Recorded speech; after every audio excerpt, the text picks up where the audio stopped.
आता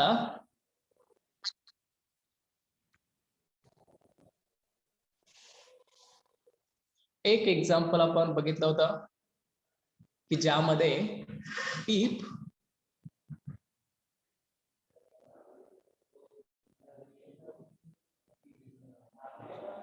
cos A equal to -3/5 sin B equal to 20/29 where A and B are the angles in the third and second quadrant. म्हणजे A angle हा third quadrant मध्ये आहे आणि B angle हा second quadrant मध्ये आहे आणि त्यावरून find tan A plus B विचारलेलं होतं आपल्याला. तर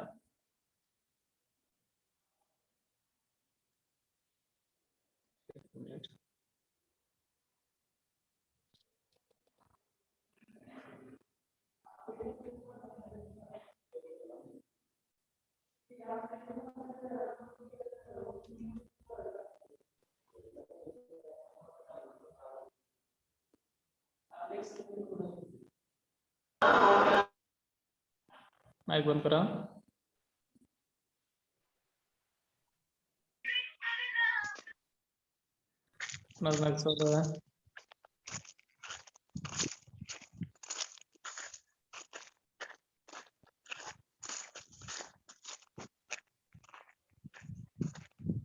कर सौरभ बंद करा.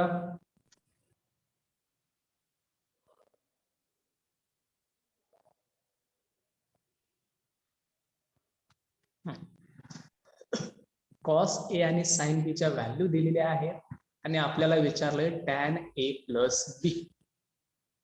आता हे काढण्यासाठी दिलेल्या गोष्टी कोणकोणत्या आहेत त्या आपण सुरुवातीला बघणार.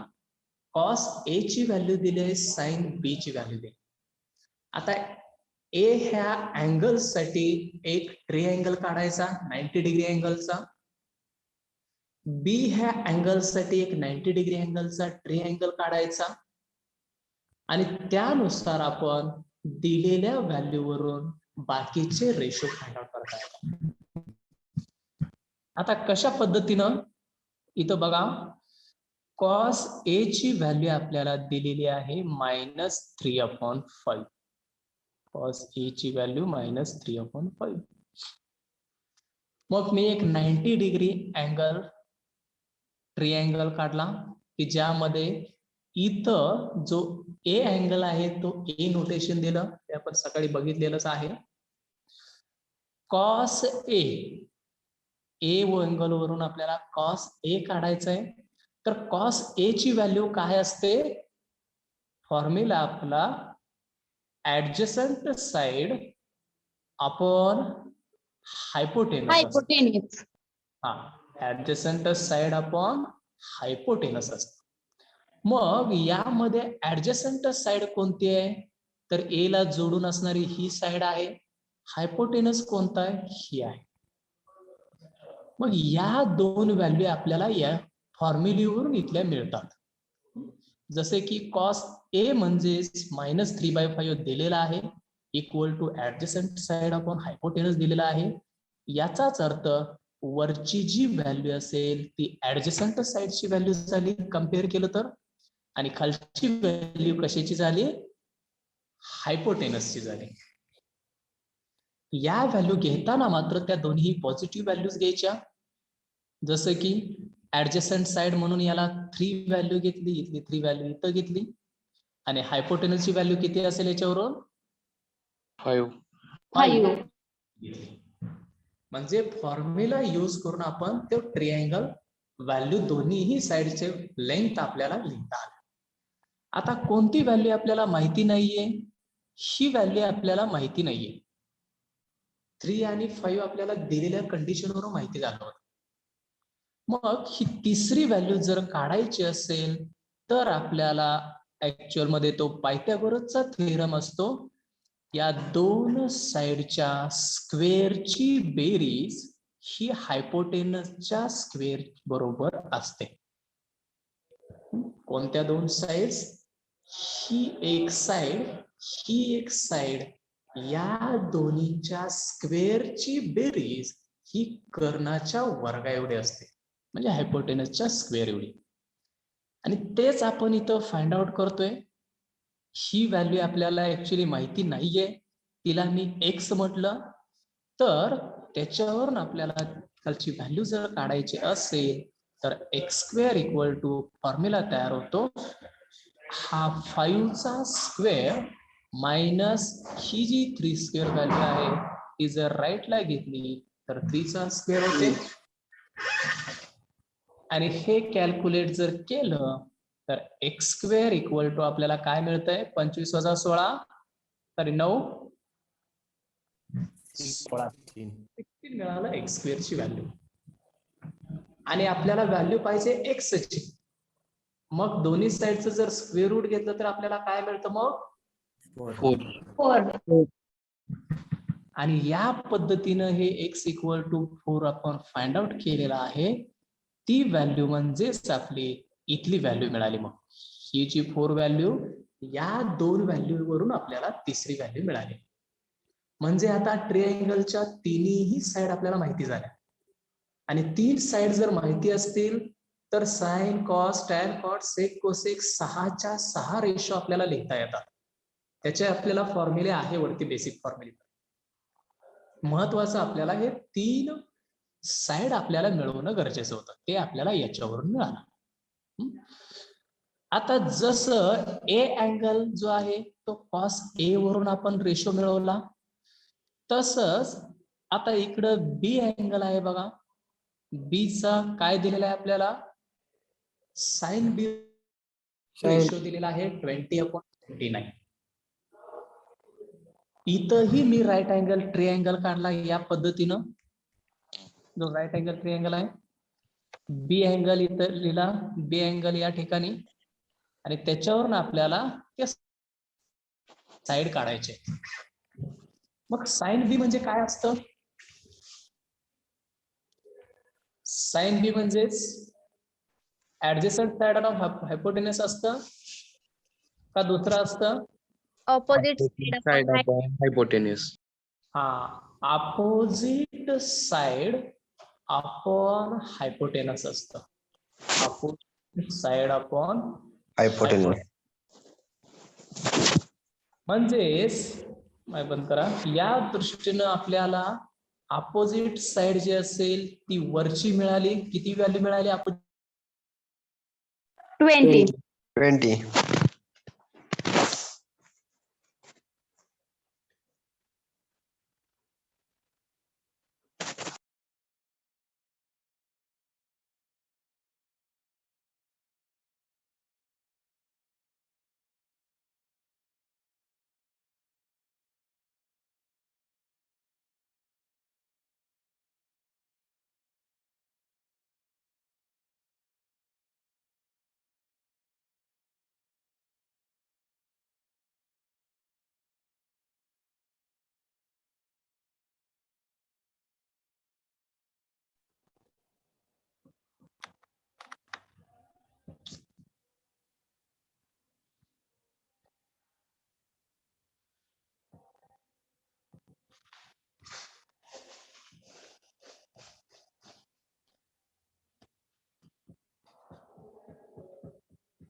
या पद्धतीने आपण अपोजिट साइड आपल्याला मिळाले 20 आणि खालची डिवाइडची व्हॅल्यू म्हणजे हायपोटेनस जो असेल, कर्ण आपण ज्याला म्हणतोय, ती 29 मिळाली.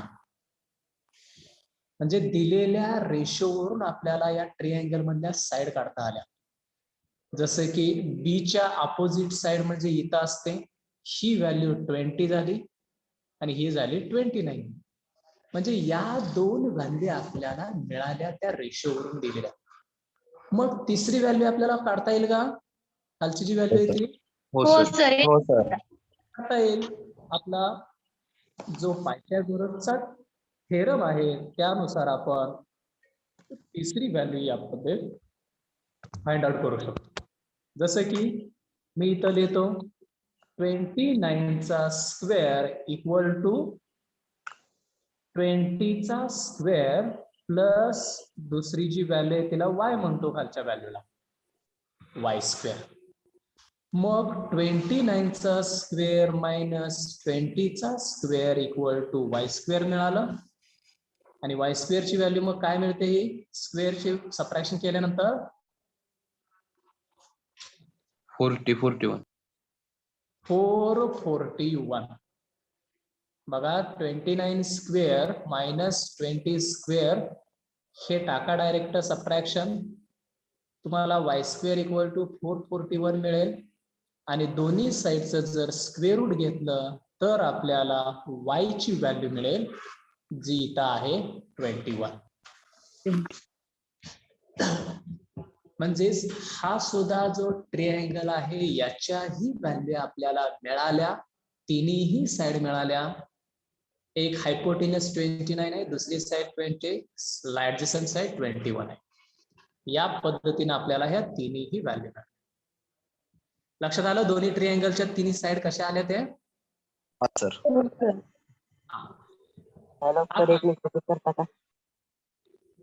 काय झालं? रिपीट करा की. बर ठीक आहे. एक व्हॅल्यू बघा, ही जी व्हॅल्यू आहे हायपोटेनसची व्हॅल्यू दिलेली आहे आपल्याला साइन बी. ही व्हॅल्यू दिलेली आहे आपल्याला साइन बी इक्वल टू 20/29, की ज्यामध्ये साइन म्हणजेच असतं opposite side upon hypotenuse. Opposite side upon hypotenuse हा फॉर्म्युला बेसिकली माहिती आहे आपल्याला. मग त्यासाठी काय केलं मी, अपोजिट साइड म्हणजेच ही वरची व्हॅल्यू अंशातल्या व्हॅल्यूला अपोजिट साइड म्हणतोय, डिनॉमिनेटरच्या व्हॅल्यूला हायपोटेनस म्हणतोय आपण. जर कम्पेअर केलं तर साइन बीच्या दोन्ही व्हॅल्यू साइनच्याच व्हॅल्यू आहे. मी कम्पेअर केलं त्यामुळे अपोजिट साइड म्हणजे 20 मिळाली आणि हायपोटेनस म्हणजे 29 मिळाली. आणि या व्हॅल्यू मी या ट्रिअँगल मध्ये लिहिल्या. इथं अपोजिट साइड, या अँगलला अपोजिट साइड असणारी व्हॅल्यू म्हणजे त्याच्या समोरची व्हॅल्यू, याला अपोजिट साइड म्हटलं जातं. त्यामुळे ही समोरची व्हॅल्यू आपल्याला जी मिळाली ती मिळाली वरच्या रूल नुसार कम्पेअर केल्यानंतर 20. अपोजिट व्हॅल्यू 20 मिळाली. आणि हायपोटेनस जो आहे हा कर्ण हा मिळाला 29. या दोन व्हॅल्यू आपल्याला इथल्या व्हॅल्यूवरून या व्हॅल्यूवरून मिळाल्या, या दोन व्हॅल्यू. आता तिसरी जी व्हॅल्यू खालची जी व्हॅल्यू आहे ही व्हॅल्यू 21 आपल्याला माहिती नाहीये. मग पायथागोरसचा थेरम आपल्याला यूज करता येतो. पायथागोर 90 डिग्री अँगलचा ट्रिअँगल असेल आणि त्यातल्या दोन साइड माहिती असतील तर आपल्याला तिसरी साइड काढता येते. त्याप्रमाणे की हायपोटेनसची स्क्वेअरची व्हॅल्यू, हायपोटेनस स्क्वेअर इथं घेतलं, त्यानंतर ही साइडची व्हॅल्यू आणि ही साइडची व्हॅल्यू दोन्हीच्या स्क्वेअरची ऍडिशन म्हणजे हायपोटेनसचा स्क्वेअर असतो. हे आपण 9वी-10वीच्या पायथागोरसच्या थेरम मध्ये बघितलेला आहे. त्यावरून मी ही y स्क्वेअर व्हॅल्यू काढतोय. ही 20 स्क्वेअर व्हॅल्यू लेफ्टला जर घेतली तर मायनस झाली यामधून, आणि एकदा मायनस झाली त्या दोन्हीची सबट्रॅक्शन करायचे. या दोन्हीची सबट्रॅक्शन कॅल्क्युलेटर वरती केली तर 441 येतं. आणि ही व्हॅल्यू आपल्याला y स्क्वेअर ची मिळते. आणि त्यानंतर आपण दोन्ही साइडचं स्क्वेअर रूट ज्यावेळी घेऊ त्यावेळी आपल्याला y ची व्हॅल्यू मिळते ही 21. म्हणजेच मी इथं लिहिणार ही y ची जी व्हॅल्यू आहे ती व्हॅल्यू मिळाली इथं 21. त्या पायथागोरसच्या थेरम वरून मिळाली. आणि अशा पद्धतीने या दोन्हीही व्हॅल्यू आपल्याला एक कॉस ए वरून एक ट्रिअँगल ए चे सर्व रेशो मिळाले, साइन बी च्या व्हॅल्यू वरून बी चे सर्व रेशो मिळाले, म्हणजे तिन्ही साइड त्या ट्रिअँगलच्या मिळाल्या. आता आपल्याला काढायचं आहे काय, टॅन ए आणि टॅन बी काढायचं आहे. कारण का तर विचारले आपल्याला टॅन ए प्लस बी, विचारले काय टॅन ए प्लस बी. आणि टॅन ए प्लस बी चा फॉर्म्युला काय असतो, tan tan A plus B to tan A plus tan B upon 1 minus tan A tan B. हा फॉर्म्युला असतो. tan A plus B काढायला सांगितलंय, तर हा फॉर्म्युला आपल्याला यूज करायचा आहे. आणि या फॉर्म्युलेमध्ये आपल्याला कधी सॉल्व्ह करता येईल, तर या दोन व्हॅल्यू आपल्याला माहिती असतील तर तो फॉर्म्युला सॉल्व्ह करून आपल्याला ती व्हॅल्यू काढता येते tan A plus B ची. मग त्यासाठी tan A आणि tan B काढायचंय आपल्याला, बरोबर आहे, tan A आणि tan B. मग tan A काढण्यासाठी tan A चा रेशो काय असतो, जे फॉर्म्युले तुम्हाला अगोदर दिलेले आहेत बघा, त्यामध्ये बघा tan A चा ratio opposite side upon adjacent side. बरोबर आहे, opposite side upon adjacent side, समोरची बाजू भागिले लगतची बाजू. यावरून आपण इथं tan A ची व्हॅल्यू काढतोय बघा. पहिल्या याच्यामध्ये पहिला ट्रिअँगल येत आहे, यामध्ये tan A काढतोय आपण इथं. tan A, tan A म्हणजे A च्या अपोजिट साइड कोणती झाली, 4 झाली, बरोबर आहे, अपोजिट साइड झाली A च्या 4 झाली, डिवायडेड बाय या A ला जोडून असणारी साइड कोणती झाली, 3. 3. म्हणजेच आपल्याला tan A ची व्हॅल्यू किती मिळाली, 4/3. 4/3. याच्यावरून आपल्याला त्या ट्रिअँगल वरून मिळालं तिथं tan A = 4/3, जे इथं काढलेलं आहे बघा, tan A = 4/3. तसंच मी या ठिकाणच्या व्हॅल्यूवरून B ची व्हॅल्यू काढतोय, म्हणजेच tan B. tan B म्हणजे सुद्धा -20/20. हा या B अँगलच्या समोरची बाजू डिवायडेड बाय ही लगतची बाजू. समोरची बाजू किती आहे, 20 आहे, आणि लगतची बाजू किती आहे, 21. म्हणजे tan B आपल्याला किती मिळाला याच्यावरून, 20/21. tan A आपल्याला 4/3 मिळाला, tan B 20/21 मिळाला. हे आपल्याला त्या टेबल वरून मिळालं, त्या ट्रिअँगल जो काढलेला आहे त्याच्यावरून मिळालं. पण माय बंद करा आता, आपल्याला A आणि B हे जे अँगल आहेत, A आणि B हे अँगल, त्याची कंडिशन जी आहे ती कंडिशन आपल्याला ऑलरेडी दिलेली आहे क्वेश्चन मध्ये. म्हणजेच क्वेश्चन मध्ये बघा, क्वेश्चन मध्ये काय म्हटलेलं आहे, A and B are the angles in third and second quadrant. A आणि B हा जो अँगल आहे थर्ड आणि सेकंड क्वाड्रंट मध्ये आहे. आता मी इथे एक डायग्राम काढतोय बघा, क्वाड्रंट सांगा मला, हा कितवा क्वाड्रंट, फर्स्ट. फर्स्ट. डाव्या साईडला कोणता, सेकंड. सेकंड. इथं थर्ड. आणि फोर्थ. या पद्धतीने आपल्याला 4 क्वाड्रंट असतात, जे आपण सकाळीच बघितलं. यामध्ये पहिली जी असते A, S, T आणि C. हा फॉर्म्युला हे माहित आहे आपल्याला, ASTC, की ज्यामध्ये A म्हणजे ऑल पॉझिटिव्ह, S म्हणजे साइन आणि कोसेक पॉझिटिव्ह, T म्हणजे टॅन आणि कॉट पॉझिटिव्ह, C म्हणजे कॉस आणि सेक पॉझिटिव्ह, आणि बाकी राहिलेले व्हॅल्यू निगेटिव्ह असतात. आता A अँगल कोणत्या क्वाड्रंट मध्ये म्हणून सांगितले आपल्याला इथं क्वेश्चन मध्ये, थर्ड आणि सेकंड. थर्ड आणि सेकंड. A आणि B थर्ड आणि सेकंड आहे. याचाच अर्थ A पहिला क्वाड्रंट थर्ड मध्ये आणि B क्वाड्रंट, B चा क्वाड्रंट कोणता, सेकंड.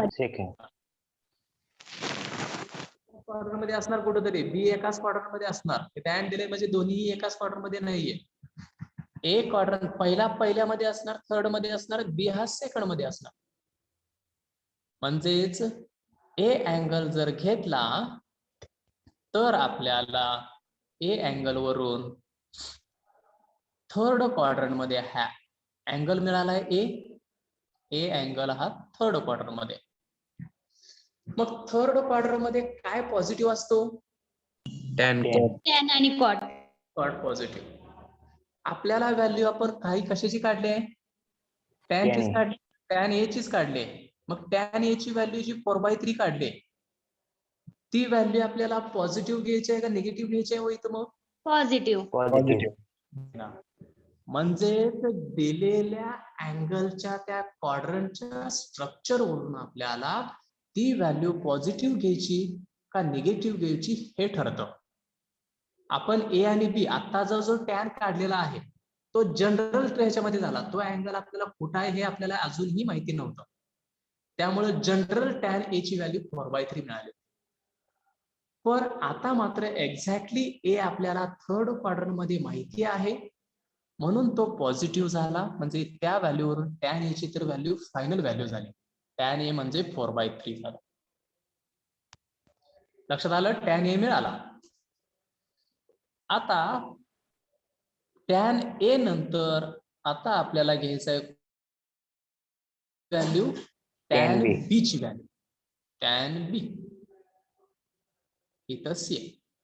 मग बी क्वाड्रंट कोणत्या क्वाड्रंट मध्ये आहे? B angle second. Second. Second quarter मध्ये, म्हणजे इथं आहे बी अँगल. सेकंड क्वार्टर मध्ये इथं आहे. मग त्या क्वाड्रंट मध्ये काय पॉझिटिव्ह आहे? sin cosec sine. साइन आणि कोसेक. बरोबर आहे. साइन आणि त्याच्या अपोजिट असतं कोसेक पॉझिटिव्ह. बाकी सर्व व्हॅल्यू कशा असणार आहेत? minus Negative. निगेटिव्ह असतात. म्हणजेच टॅन ची व्हॅल्यू असणार आहे टॅन बी निगेटिव्ह. असणार. टॅन बी ची व्हॅल्यू आताच आपण काढली. किती आली होती टॅन बी ची व्हॅल्यू आपली? 20/21. ही 20/21 जी व्हॅल्यू आलेली आहे ही व्हॅल्यू आपण लिहिताना जनरल स्टेटमेंट मध्ये ती पॉझिटिव्ह लिहिली होती. पण आता आपल्याला त्या कंडिशन वरून टॅन बी ची व्हॅल्यू कशी मिळाली? Negative. म्हणजे टॅन बी इक्वल टू -20/21. हे एवढंच पार्ट काढायचं तिथे साईडला एका कोपऱ्यात एवढीच व्हॅल्यू काढायची. ASTC first second third fourth. एवढं काढलं का आपल्याला लगेच लक्षात येतं. बी क्वाड्रंट कुठं आहे? तर सेकंड क्वार्टर मध्ये. सेकंड क्वार्टर मध्ये साइन फक्त पॉझिटिव्ह, साइन कोसेक. टॅन बी लगेच मी निगेटिव्ह लिहिली.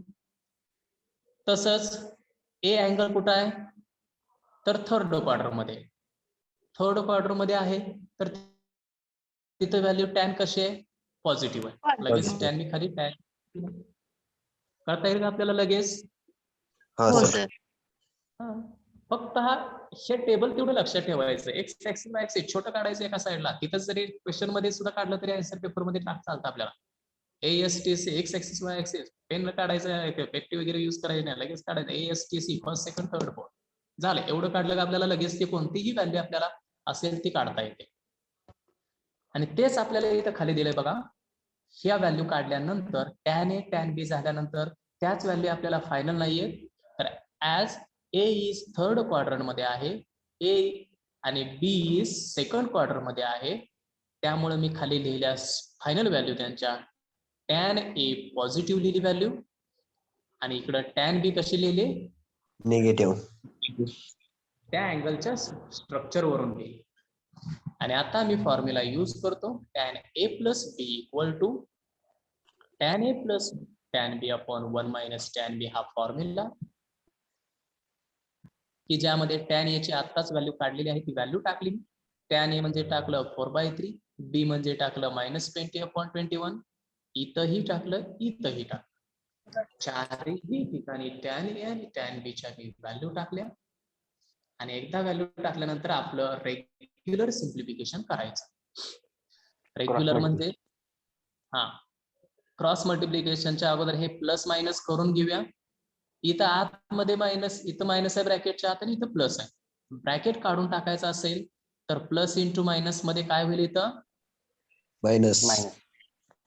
ना प्लस आणि मायनस दोन्हीचं मल्टिप्लिकेशन काय असतं? मायनस मायनसच असतं. अपोजिट साइडचं मल्टिप्लिकेशन मायनस असतं. इक्वल साइन असतील तर प्लस असतं. यानुसार ती व्हॅल्यू इथं मायनस आली, म्हणजे या व्हॅल्यू आहे असं इथं लिहिलेले पण मायनस करून लिहिले. आता खाली ही व्हॅल्यू सुद्धा करून घेऊया. हे मायनस आणि हे मायनस मल्टिप्लिकेशन मध्ये काय होईल? प्लस प्लस आणि वरती आता अंशाचं अंशाला मल्टिप्लिकेशन, छेदाचं छेदाला मल्टिप्लिकेशन. वी चोक 80 आणि 21 इंटू 3 63. वरती आलं 80, डिवाइडला आलं 63. हा सर्व कॅल्क्युलेशनचा पार्ट आहे. डिवाइडला कसं आलं लक्षात आलं? ते प्लस हो सर. हो मायनस मिळून इथं प्लस आलं आणि 4 इंटू 20 80 आणि 63. आता या 1 ला डिवाइडला काय नाही, म्हणजे 1 घ्यायचं आणि क्रॉस मल्टिप्लिकेशन करायचं. वरतीही क्रॉस मल्टिप्लिकेशन, डिवाइडलाही क्रॉस मल्टिप्लिकेशन. वरती काय येईल? 4 इंटू 21 84 84. परत मायनसला मायनस लिहिला आता आणि 20 इंटू 3 60 परत हे 21 इंटू 3 63.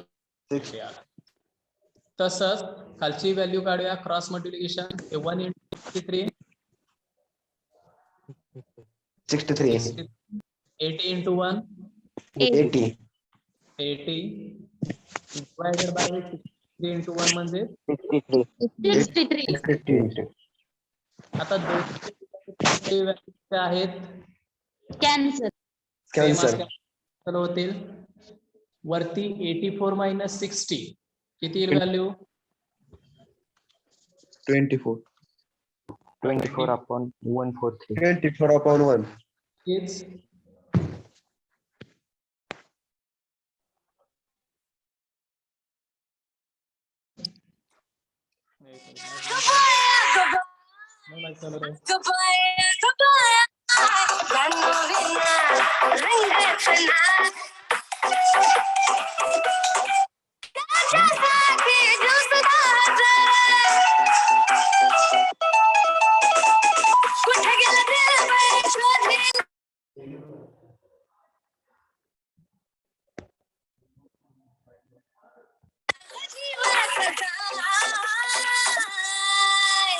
पिल्लू विना रंगाचं नाही अगं बाय अगं बाय.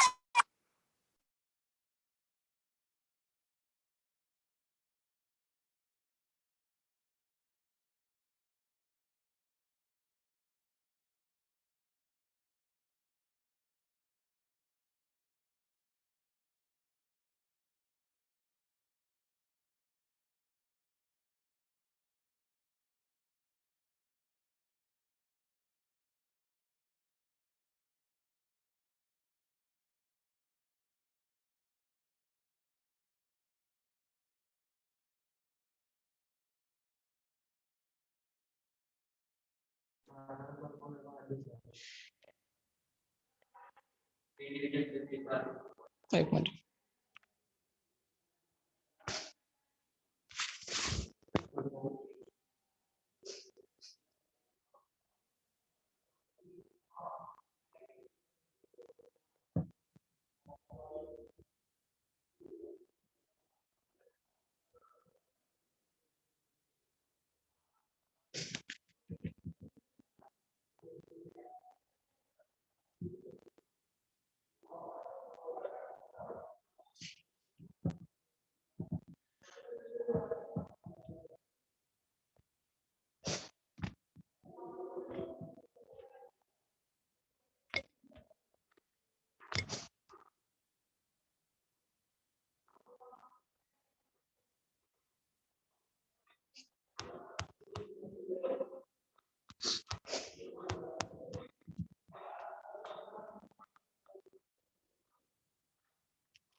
ठीक आहे बघा 24/63/83 म्हणजे व्हॅल्यू किती झाली 143. 143. 24/143 ही आपल्याला tan a प्लस बी ची व्हॅल्यू मिळाली म्हणजे हे आपलं आन्सर असेल किंवा हीच व्हॅल्यू आपण पॉइंट मध्ये कन्वर्ट करून जर ऑब्जेक्टिव्ह मध्ये तुम्हाला पॉइंट मध्ये दिले असेल तर तुम्ही पॉइंट मध्ये 0.16. म्हणजे काही वेळा तुम्हाला या पद्धतीने ऑब्जेक्टिव्ह मध्ये दिलं तर हे आन्सर लिहिता आलं पाहिजे याच्या ऐवजी पॉइंट मध्ये 0.16 जर असेल तर ती सुद्धा व्हॅल्यू आपल्याला लिहिता आली पाहिजे म्हणजे आन्सर मिळालं tan a plus b equal to 24/143. एकदा tan a tan b मिळालं का आपल्याला काहीच अडचण नाहीये फॉर्म्युलाच लिहायचा आहे tan a plus b equal to tan a plus tan b upon 1 minus tan a into tan b यामध्ये आलेल्या व्हॅल्यू टाकायच्या त्या व्हॅल्यू कॅल्क्युलेशन केलं का आपल्याला tan a प्लस b ची व्हॅल्यू मिळते फक्त तो क्वाड्रंट कोणत्या अँगल कोणत्या क्वाड्रंट मध्ये आहे हे चेक करायचं सर्वात महत्वाचं आणि त्यानंतर ते सिम्प्लिफाय करायचं आता अजून एक प्रॉब्लेम आहे म्हणजे अजूनही क्लिअर होईल तो जाईल तुम्हाला हाही प्रॉब्लेम बघूया 6वा क्वेश्चन आहे बघा if angle A and angle B are both obtuse angles obtuse angle म्हणजे काय हो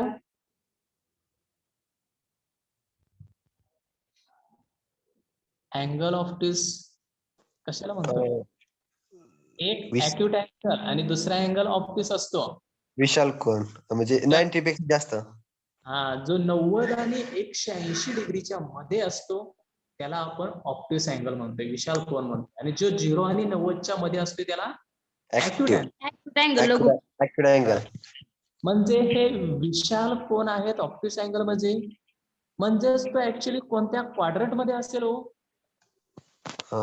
थर्ड कॉर्ड नाही second quad third second quadrant मध्ये इथं 180 असतं इथं 270 असतं आणि इथं 360 परत असतं सर थर्ड क्वाड्रंट मध्ये म्हणजे हा फर्स्ट हा सेकंड हा थर्ड आणि हा फोर्थ 90 आणि 180 म्हणजे हे ए आणि बी जे दोन्हीही अँगल जे आहेत हे दोन्हीही अँगल सेकंड क्वाड्रंट मध्येच आहेत हे तर आपल्याला याच्या क्वेश्चन वरून समजलं हा सर आता काढायचं आहे काय बघूया साइन ए आणि कॉस बी ची माईक बंद करा साइन ए आणि कॉस बी ची व्हॅल्यू दिलेली आहे विचारले काय आपल्याला साइन ए प्लस बी विचारले आपल्याला साइन ए प्लस बी मग साइन ए प्लस बी चा फॉर्म्युला काय असतो जो आपण कंपाऊंड अँगलचा फॉर्म्युला बघितला होता sine A plus B equal to sine A cos B plus cos A sine B या पद्धतीने फॉर्म्युला असतो sine A cos B plus cos A sine B हा फॉर्म्युला आपला म्हणजे साइन ए प्लस बी काढायचं असेल तर या 4 व्हॅल्यू आपल्याला माहिती पाहिजे त्यामधील आपल्याला साइन ए आणि कॉस बी या 2 व्हॅल्यू ऑलरेडी क्वेश्चन मध्ये दिलेले आहे साइन ए ची व्हॅल्यू दिलेली आहे कॉस बी ची व्हॅल्यू दिलेली आहे म्हणजे या 2 व्हॅल्यू आपल्याला दिलेले आहे कोणत्या 2 व्हॅल्यू आपल्याला काढायचे फक्त यामध्ये कॉस ए आणि साइन बी हा कॉस ए आणि साइन बी या 2 व्हॅल्यू तेवढ्या आपल्याला काढायचे मग त्यासाठी आपल्याला परत त्या पद्धतीने आपल्या रेग्युलर स्ट्रक्चर नुसार तो ट्रिअँगल तयार करायचा जसं की पहिली व्हॅल्यू किती दिली आपल्याला साइन ए ची इथं ए अँगल घेतला तर पहिली व्हॅल्यू आपल्याला दिलेली आहे साइन ए ची 12/13 दिलेला आहे आता साइन ए म्हणजे काय असतं वरच्या एक्झाम्पल मध्ये बघितलं आपण opposite upon हायपोटेन्यूस opposite upon hypotenuse असतं ते. मग अपोजिट साइड म्हणजे किती झाली? 12 झाली. हायपोटेनस म्हणजे किती झाली? 30. 13. बरोबर आहे.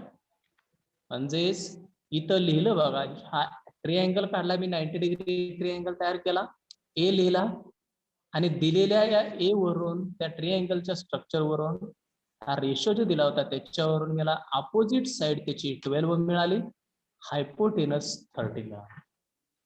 Opposite 12, hypotenuse 30. मग अशा पद्धतीने 2 व्हॅल्यू मिळाल्यानंतर आपल्याला तिसरी व्हॅल्यू ही काढता येईल का खालची? हो सर. हो सर. थेरम नुसार काय? हा सर. हायपोटेनस हा 13 चा स्क्वेअर मायनस 12 चा square equal to x square लिहिणार. याच्या स्क्वेअर मायनस याचा square equal to x square. सांगा याची सबट्रॅक्शन किती येते?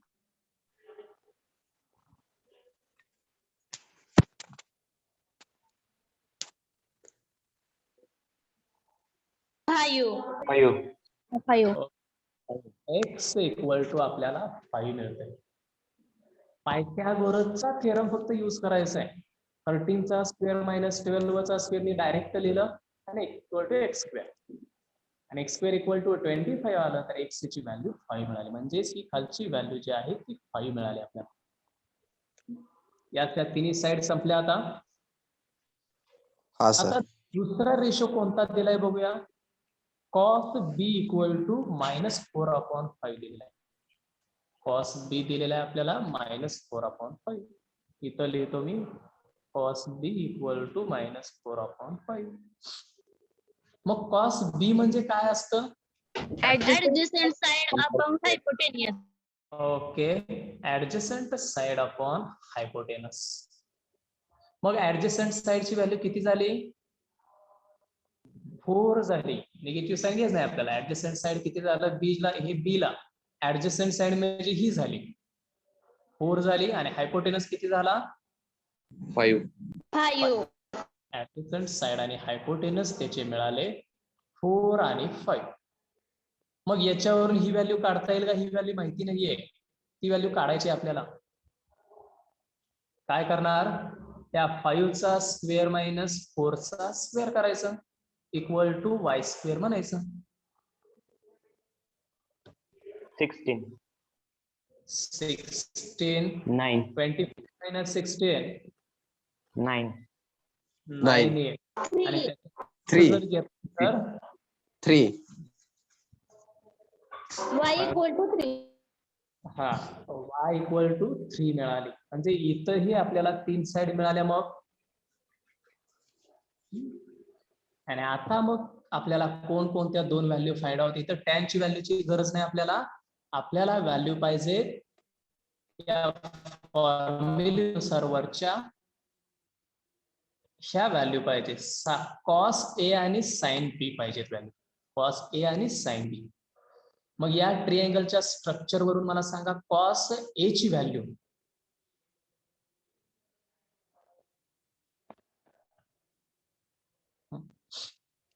कॉस ए म्हणजेच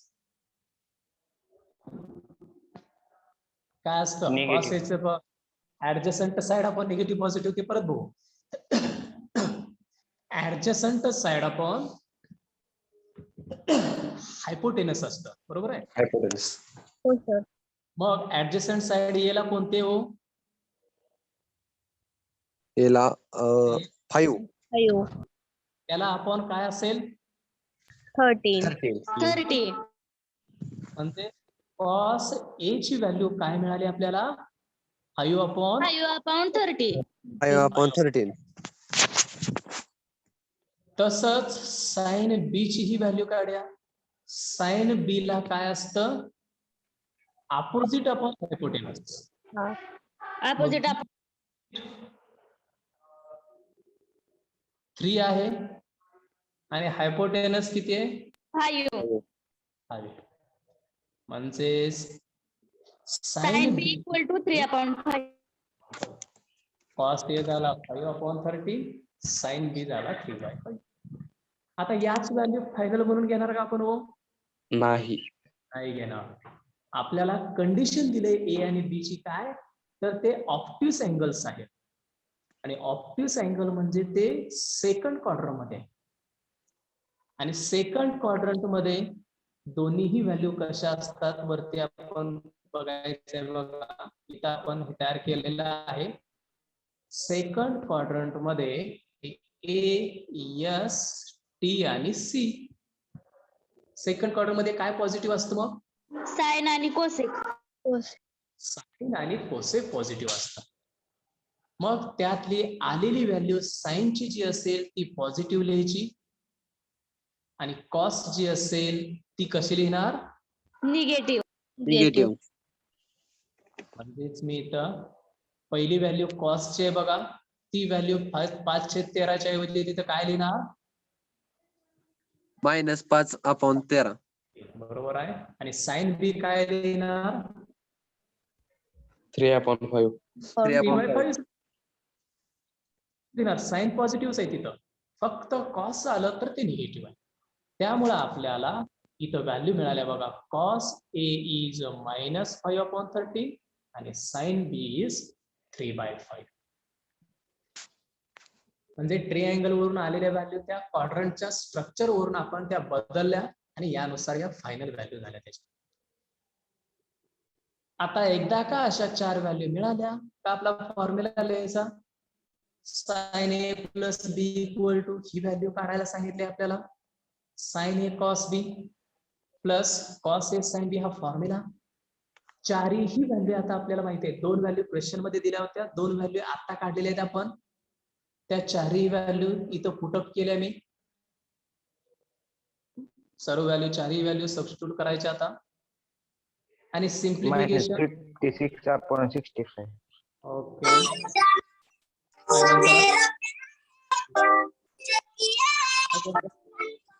काय म्हणता?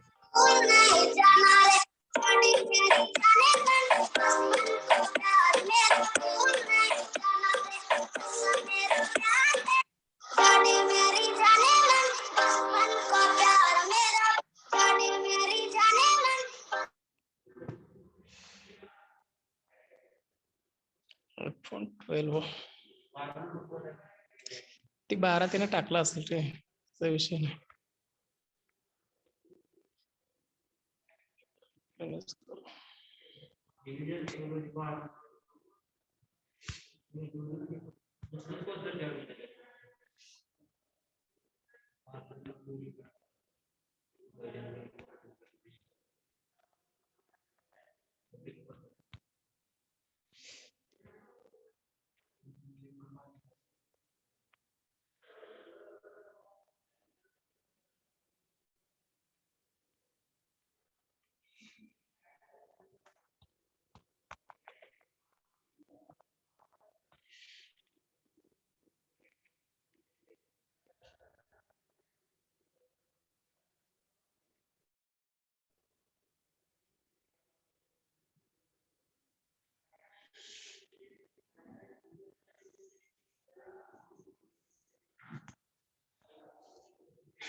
ठीक आहे बघा व्हॅल्यू 12 into -4 म्हणजे वरती -48 divided by 65 13 into 5 परत वरती प्लस इंटू मायनस, इथं मायनस आलं, -15/65 आलं. कॅन्सल कोणत्या व्हॅल्यू अशा पद्धतीनं 5 ला 5 कॅन्सल वगैरे करू नका. डायरेक्ट मल्टिप्लिकेशन हे 12 इंटू -4 -48, 13 सर इंटू 5. 65 नाही का कॅन्सल करता येणार? कुठल्या ठिकाणी 65? हे डिवाइडला आहे का? डिवाइडला असेल तर 65 ला 65 कॅन्सल. डिवाइडला नाहीये ते, ही सबट्रॅक्शन आहे आपली. सबट्रॅक्शन असेल तर डायरेक्ट सिम्प्लिफाय कसं कसं करणार? त्यामुळं हे मल्टिप्लिकेशन मध्ये असल्यामुळं हे 12 इंटू -4 -48, 13 इंटू 5 65 झालं. पुढच्या ठिकाणी -5 इंटू 3 -15, 13 इंटू 5 65. आणि आता सिम्प्लिफिकेशन, दोन्हीचा डिनॉमिनेटर एक आहे, एक डिनॉमिनेटर घ्यायचा आणि वरच्या ज्या व्हॅल्यू आहेत त्या आहे अशा सबट्रॅक्शन मध्ये असतील तर सबट्रॅक्शन मध्ये टाकायच्या. म्हणजे -5 -15 झालं. सॉरी -18 -48 -15 झालं. आणि या दोन्हीची सबट्रॅक्शन किती येते? -18 आणि -15 -63. -63/65 ही व्हॅल्यू आपली साइन ए प्लस -48 48.23. परत सांगा काय सांगताय? कशाची व्हॅल्यू सांगितली सांगा?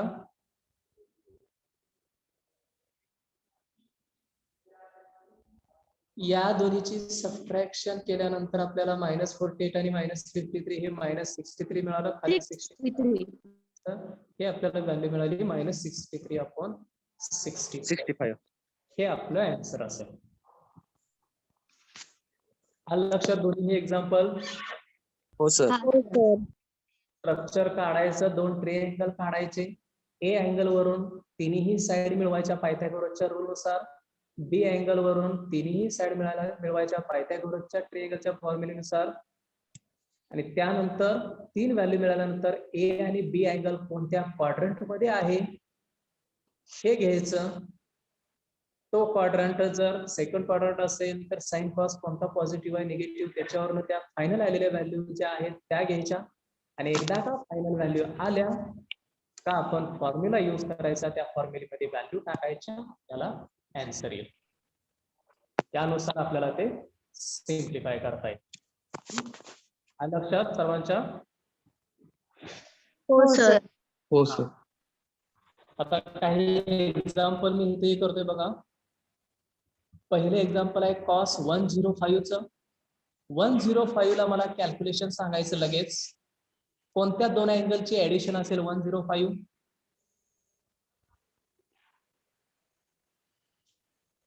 स्टँडर्ड अँगलची ऍडिशन. 0, 30, 45, 60, 90 हे अँगल आपल्याकडे स्टँडर्ड आहे. यांची ऍडिशन केल्यानंतर 105 येते किंवा सबट्रॅक्शन केल्यानंतर येते हे बघायचं आपल्याला. +45 60 आणि 45. 45 60 आणि 45 केलं का याचा अँगल आपल्याला कॉसचा रेशो काढता येईल का मग आपल्याला याच्यावरून? हो सर. हो सर. कॉस ए प्लस बी चा फॉर्म्युला घेतला का ते काढता येईल. ओके. आता दुसऱ्यामध्ये 75 ला काय होईल? कोणते दोन अँगल? 30 + 45. बरोबर आहे. 30 + 45 हे 75 ला येईल. 15 ला 43 - 30. 45 - 30. परत या 105 ला आपण दोन्हीला काढलेला आहे, 70 लाही काढलेला आहे. फक्त रेशो टॅनचा काढायचा असेल तर टॅन ए प्लस बी चा फॉर्म्युला येणार. साइन काढायचा असेल तर साइन ए प्लस बी चा फॉर्म्युला येणार. बरोबर आहे? हा.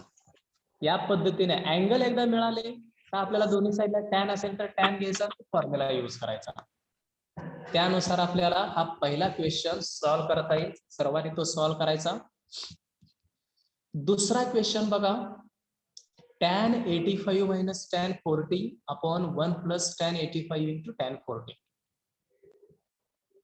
जर मी या अँगल मध्ये याची व्हॅल्यू काढायची आपल्याला, यातल्या 85 ला ए म्हटलं आणि 40 ला जर बी म्हटलं तर तिथं काय येईल? tan a plus b. A plus B. tan a minus tan b upon 1 1 plus plus tan tan a tan b. Tan B. tan b. कारण इथं सुद्धा ए म्हणायचं आहे, इथं सुद्धा बी म्हणायचं आहे. tan a minus tan b upon 1 plus tan a into tan b येणार. आणि हा फॉर्म्युला कशाचा आहे हो? tan a plus b चा आहे का a minus b चा फॉर्म्युला आहे तो? A minus B. a minus b चा फॉर्म्युला आहे. तो फॉर्म्युला आपल्याला वरती दिलेला आहे. त्याच्यानुसार आपण ए आणि बी, ए ला 85 टाकलं, बी ला ते टाकलं तर आपल्याला फॉर्म्युला मिळेल tan a minus b चा. मग इक्वल टू करायचं tan a ची व्हॅल्यू किती घेतली आपण? 85 मायनस बी ची व्हॅल्यू किती घेतलेली आहे? 40. 40. 40. ती व्हॅल्यू टाकायची तिथं इक्वल टू tan a 40. पूर्ण समजणार. tan 85 minus 40 किती?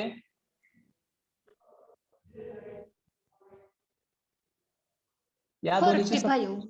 45 असेल. या दोन्हीची सबट्रॅक्शन म्हणजे 45 असेल, म्हणजेच tan 45 झालं आणि tan 45 ची व्हॅल्यू किती असते?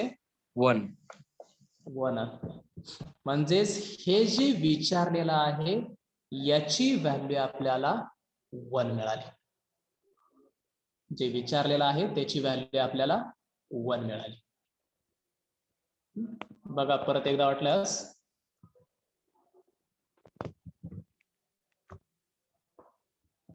ही ए टॅनच्या रेशो मध्ये आहे, त्यामध्ये पहिली व्हॅल्यू जी आहे ती ए घेतली, 85 ला ए म्हटलं आणि 40 ला बी म्हटलं तर काय तयार होईल इथं? मग tan of a plus b. Plus tan a minus tan tan b upon 1 minus tan a tan b. Plus आहे इथं हा, 1 1 plus. tan b. जिथं ए 85 आहे तिथं ए टाकलं बी टाकलं, वरती सबट्रॅक्शन आहे असेल, या सबट्रॅक्शन खाली प्लस मध्ये आहे असेल. या पद्धतीने ए आणि बी पुटअप केल्यानंतर आपल्याला मिळालं. आणि त्यानंतर आपण सिम्प्लिफाय करताना हा फॉर्म्युला कशाचा आहे बघितलं, ते फॉर्म्युलेमध्ये गेलो आपण. फॉर्म्युलेमध्ये कशाचा फॉर्म्युला आहे हा? Tan tan A plus. plus b चा. A minus. minus b. A minus B. A minus B चा फॉर्म्युला येतो आणि तो tan a मायनस बी चा फॉर्म्युला म्हणून tan a मायनस बी लिहिलं त्याच्यावरून. त्यानंतर tan a ची व्हॅल्यू किती घेतली आपण इथं? 85. 85. ए ची व्हॅल्यू मग इथं 85 टाका ए च्या ठिकाणी. बी ची व्हॅल्यू किती घेतलेली आहे? 40. 40. मी दोन्हीही व्हॅल्यू टाकल्या ए आणि बी च्या. त्यानंतर tan 85 मायनस 40 म्हणजे किती आलं मग हे सबट्रॅक्शन? 45. 45. आणि एकदा का tan 45 मिळालं त्याची व्हॅल्यू किती आली? 1. 1. येते का लक्षात आहे? हो सर. हो सर. ठीक आहे. मग एक्झाम्पल ही त्या पद्धतीनं सॉल्व्ह करा. अडचण असेल तर आपण बघूया नंतर. पण होमवर्कचे एक्झाम्पल जे आता सांगितलेले आहे त्या पद्धतीने सर्वांनी सॉल्व्ह करा. सर ग्रुप वर ठीक आहे. टाकता लेफ्ट नाही. वर प्रत्येकाने लगेच. हा टाकलंय की मी ग्रुपवर ते. टाकले स्वागत टाकले ब्रेक मध्ये. येस सर सही टाकलंय. हा लेफ्ट वाणी नेक्स्ट लेक्चरला जॉईन करा लगेच. कुणाचं